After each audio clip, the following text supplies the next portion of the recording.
तब ये सब क्वालिटीहीन हो गए। क्या बात हुई उस पर? तो हमने उनको, मुख्यमंत्री जी को हमने सारे तर्क दिए। हमने कहा कि देखिए, जो पहली क्लास से 5वीं क्लास तक के शिक्षक हैं, जो दशकों से पढ़ा रहे हैं, उनसे अचानक से आप बीपीएससी की परीक्षा लेंगे तो संभव है कि कई ऐसे शिक्षक जो अपने विषय में दक्ष हों, बढ़िया पढ़ा रहे हों, लेकिन वो एग्जामिनेशन कंप्लीट नहीं कर पाएंगे, वहां से वो पास नहीं हो पाएंगे, तो उनको तो अपमान महसूस होगा। क्या कुछ भरोसा मिला? हमने तो कहा सारी बातें। मुख्यमंत्री महोदय फिलहाल तो एग्जामिनेशन कंडक्ट करवाने के मामले पे हमें लगता है कि थोड़ा सा रिजिड हैं। उन्होंने हमें कहा है कि और कुछ सुझाव आपको देना है इस पूरे मामले को लेकर के, किस तरह की परीक्षा हो, उसमें क्या क्या प्रावधान किया जाए, चूंकि उसकी प्रक्रिया चल रही है। सुझाव आपसे मांगे गए हैं या फिर अभ्यर्थियों और टीचर से? नहीं, उन्होंने हम ही से कहा कि आपको कुछ इसमें इनपुट देना है तो वो दीजिए, हम लोग के काम का आएगा।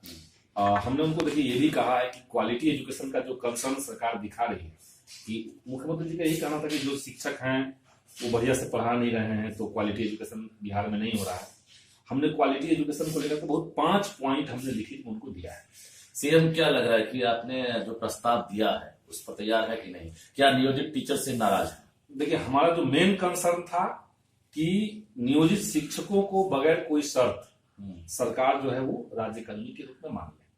अब बगैर कोई शर्त जो हमने कहा, इसका मतलब कि परीक्षा लिए बगैर सरकार उनको दे। केरला और दिल्ली का जो मॉडल है उसको बिहार में लागू किया जाए। उन दोनों राज्यों में क्या हुआ कि वहां की सरकार ने जितने भी शिक्षक थे, जिनको परमानेंट नियुक्ति जिनकी नहीं थी, उनको सरकार ने रिगरस ट्रेनिंग दिया, उनका एक डिपार्टमेंटल एग्जाम दिया, लेकिन लग रहा है कि दाल नहीं गली। नहीं, दाल गलाने की बात तो क्या है कि संघर्ष तो चलेगा। हमने अपनी बात कह दी, सारे तर्क हमने कह दिए हैं, और क्वालिटी एजुकेशन को इंश्योर कराने के लिए जो जो बातें थी, जैसे उसमें एक बहुत महत्वपूर्ण बातें हमने कही है। सरकार का कहना था कि जब भी कोई जांच होता है तो बहुत निगेटिव फीडबैक हम लोग को मिलता है।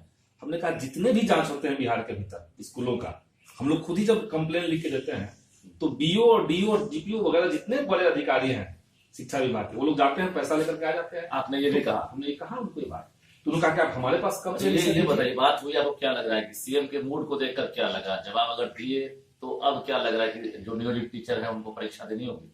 देखिए, सरकार तो अड़ी हुई है अभी फिलहाल। अच्छा, सरकार नहीं मानी। और दूसरा ये बताइए कि जो सीटेट बीटेट टेस्ट पास है, छठे चरण की तर्ज पर ये भी चाह रहे हैं कि हम बहाल हो जाए, फिर सरकार जो है बीपीएससी से परीक्षा ले, इस पर बात हुई? हमने ये भी कहा, हमने उनके सामने हमने एक पॉइंट रखा कि स्टेट 19 की जो परीक्षा हुई थी, इसी परीक्षा में जो शारीरिक शिक्षक लोग थे, शारीरिक शिक्षक एक विषय है, उसमें जो उत्तीर्ण लोग थे वो लोग तो नौकरी कर रहे हैं। तो एक ही परीक्षा थी स्टेट 19 की, उसमें एक विषय को आपने तो नौकरी दे दिया पहले ही, सेम विज्ञापन पे, और दूसरे में आप लोग कंडीशन लगा रहे हैं।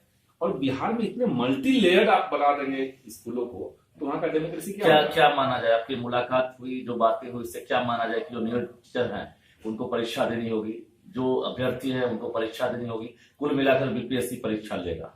देखिए, मैंने तो अपनी पूरी बात कह दी, और मेरे ख्याल से कई सारे पॉइंट्स मैंने ऐसे उनके सामने रखे जो सरकार की निगाह में शायद पहले से नहीं था, तो वो तो सुन रहे